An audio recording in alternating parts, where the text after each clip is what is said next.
Boa noite, parabéns pela vitória. Deixa eu te fazer uma pergunta, você que já é da casa e há muito tempo e vem acompanhando esse elenco atual, com a saída de Souza principalmente e o trabalho dele. Apesar da vitória, 3-1, quem não viu a partida diz, caramba, gols, né? O Sport sarou o que tinha problema de finalização. Mas o Sport produziu muitas jogadas, né, ofensivas e não concluiu, melhor dizendo. Como explica isso? Como é o treino? O que é que está faltando? É afobamento do elenco? Ou é uma fase? E você, tecnicamente, eu queria que você explicasse do meio para frente essa produção e não finalização. E como, por exemplo, eu sei que a característica dele é outra, mas o Lucas Lima, por exemplo, tem muita jogada de frente para o gol e ele evita o chute e coloca para o lado. Obrigado. Boa noite. É algo que a gente sempre conversou sobre isso, né? E são feitos treinos de finalização, né? A semana nossa foi dessa forma, para a gente terminar a jogada, mas ali dentro de campo é o jogador, ele toma uma decisão, ele sabe o momento de chutar, sabe o momento de passar, então às vezes é o jogador, ele tem o controle ali do jogo. De fora, às vezes é muito fácil, nós estamos lá de cima, eu estou falando porque eu fui atleta e eu entendo que às vezes lá de cima fica tudo muito claro. Eu falo, poxa, olha aquele espaço, olha o espaço, dava para chutar, não dava. Mas quando está lá embaixo no jogo, seu plano de visão é muito limitado. Então, eu acho que deve ser isso. Mas o time treina a finalização, melhorou, vai melhorar mais ainda, vai trabalhar para que melhore mais ainda. Eu acho que hoje foi um jogo que a gente precisava nos vencer, importante, porque nós precisávamos entrar no G4. Sabemos que não fizemos um grande jogo, um jogo vistoso, mas fizemos um jogo que nos deu a vitória. E isso é o que importa, né? Vamos ver aquilo que foi feito de bom, o que foi feito de ruim durante a semana para trabalhar para a próxima partida. César, boa noite. Queria saber quais foram as interações e interferências de Guto Ferreira no jogo de hoje. Ele estava aqui na arena, né? Queria saber se ele chegou aí no vestiário no intervalo, no fim do jogo, chegou a conversar com os jogadores. Vocês também chegaram a trocar uma ideia. Essa é uma pergunta, e se você me permite, queria fazer outra. Queria saber o porquê das ausências, das opções pelas ausências do Rosales no banco, do Pablo Diego também, se todos foram escolhas suas. Olha, foram decisões, opções para o jogo. Nós estudamos o jogo, vimos que as opções que nós precisávamos, nós levamos para o jogo. Em relação ao professor Guto, ele não falou nada com nós, não teve nenhuma interferência, ele estava aí, né, mas eu não tive nenhum contato com ele, ninguém teve contato com ele, nos deixou bem à vontade para fazer o jogo. César, boa noite, parabéns pela vitória. Não é a primeira vez que você passa essa situação do Sport de assumir de maneira interina numa troca de comando técnico. Mas isso eu gostaria de ouvir, que você passasse para a gente, até mesmo para o torcedor que fica curioso, como é que é preparar um time em meio a essa mudança, né? Foi rápido, né? O Mariano saiu pela manhã, à noite praticamente o Sport acertou com o Guto e anunciou no outro dia. Como é que foi preparar a equipe em meio a tudo isso para um jogo importante contra a Ponte, que poderia passar o Sport na tabela se vencesse?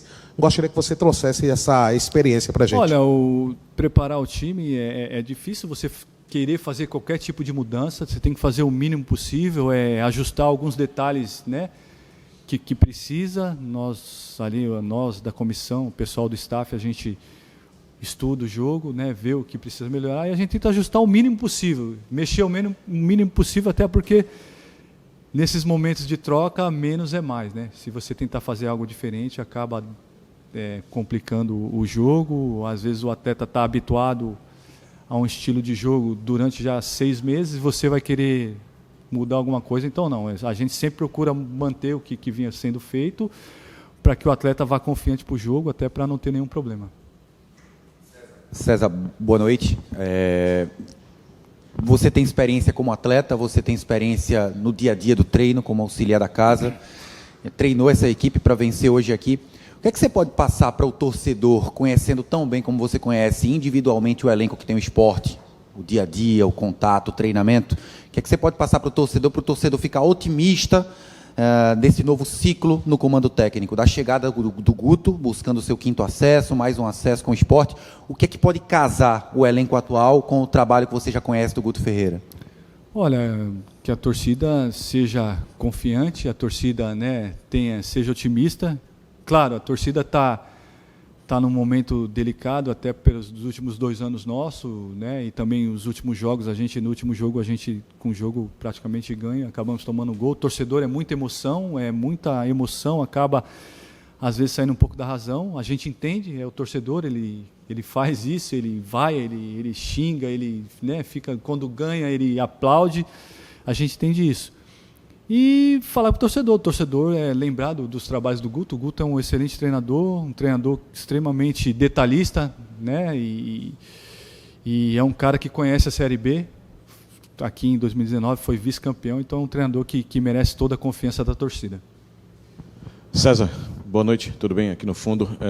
Eu queria fazer uma pergunta específica, até porque você foi da posição, fez muito bem a função de zagueiro na tua época de atleta, sobre o momento do Alisson Cassiano. É um jogador que, nas últimas partidas, comete algumas falhas que acaba, de alguma maneira, complicando, talvez comprometendo o trabalho da equipe. E hoje, mais uma vez, ele pelo menos 2 lances, 3 lances, e ele ficou, inclusive, marcado pela torcida durante a partida. Queria que você falasse a respeito de como é o Alisson Cassiano no dia a dia, como é que está sendo o momento dele, de não estar atravessando um momento bom com a camisa do Sport, durante esse período que ele é titular, com a ausência aí do Rafael Thierry. Eu queria que você avaliasse e falasse a respeito do momento de um zagueiro, já que você também foi um zagueiro. Olha, eu até falo muito com o meu filho. Meu filho está querendo ser zagueiro também. Eu falo para ele: filho, zagueiro tem que jogar 100%, né? Em qualquer tipo de erro. Ele é um ser humano que é passível de erro. Todo atleta é ser humano, passível de erro. E muitas vezes o erro do zagueiro fica muito evidente. E isso aí gera essa preocupação, gera esse estresse da torcida. Mas o Alisson é um grande profissional, o Alisson é um cara que trabalha muito, que é muito dedicado, tem uma cabeça muito boa, né? A gente conversa com ele, passa confiança para ele. Infelizmente, somos seres humanos, somos passíveis de erro. Hoje teve uma infelicidade, que eu acho que acontece com qualquer um. Zagueiro fica muito evidente, porém eu acho que o que a gente deve levar em consideração é que nós conseguimos vencer o jogo. Ele fez uma partida segura, a maioria dos lances ele ganhou, né? Se for colocar porcentagem, eu sempre falo porcentagem zagueiro e atacante, né? No modo geral, em todos os times do Brasil, com quem você for falar, zagueiro e atacante, zagueiro no duelo com o atacante vai ganhar de 10 bolas, ganha 9. Às vezes o atacante faz uma, o atacante é o cara e o zagueiro é o cara ruim, porque errou uma, ou, né, falhou. Então, tipo assim, ele é um cara que trabalha muito, está se dedicando muito, né? É um cara também que ele entra para dentro de campo, ele não quer falhar, ele sabe disso, e ele trabalha para que esses erros sejam minimizados. Mas, graças a Deus, nós conseguimos, né? Tivemos ali o Kaique fazendo uma grande defesa. É por isso que é uma equipe. Se fosse só individual, nós, né? Então é uma equipe. A equipe às vezes serve para que, se um companheiro errou, a gente vai e cubra o erro do companheiro. Então o Alisson é um cara querido por todo mundo, trabalha muito, é um profissional extremamente dedicado, que eu, com certeza, ele trabalhando, ele vai conseguir fazer grandes jogos e ajudar muito o esporte ainda. César, boa noite, parabéns pela vitória. Se me permite, eu gostaria que você falasse sobre um jogador específico, fizesse análise da estreia do Palácios, né? É um lateral direito que também pode atuar como zagueiro. Então, gostaria que você fizesse uma análise da estreia desse jogador e também falasse se, claro, vai ficar a critério do técnico Guto Ferreira, né, nas próximas partidas, mas se o Sport planeja utilizá-lo ele realmente como um lateral direito, ou se ele também pode fazer a função até mesmo de zagueiro, né, para estar disputando posição com o Cassiano, com o Castan e o Thierry quando voltar. Obrigado. Olha, ele é um jogador de extrema qualidade, um jogador polivalente, né, faz mais que uma função, isso é importante para a Série B. É um grande jogador, o Sport conseguiu contratar um grande jogador. Nós conversamos com ele tinha essa possibilidade de fazer a lateral direita, e ele fez, acho que o último jogo pelo Cruzeiro como lateral. E na nossa ideia de jogo, ele ia casar melhor ali fazendo a lateral. Então, aí é com o professor Guto Ferreira, ele vai estar à disposição, vai ter o elenco para trabalhar, mas é um jogador com qualidade, né? Um cara comprometido, que tem uma inteligência de jogo boa, trabalhou 2 ou 3 treinos, entendeu da forma que nós íamos jogar e entrou dentro de campo. Eu acho que ele fez um grande jogo, até o momento que ele aguentou, fez um grande jogo. É um jogador que vai nos ajudar muito no decorrer do campeonato.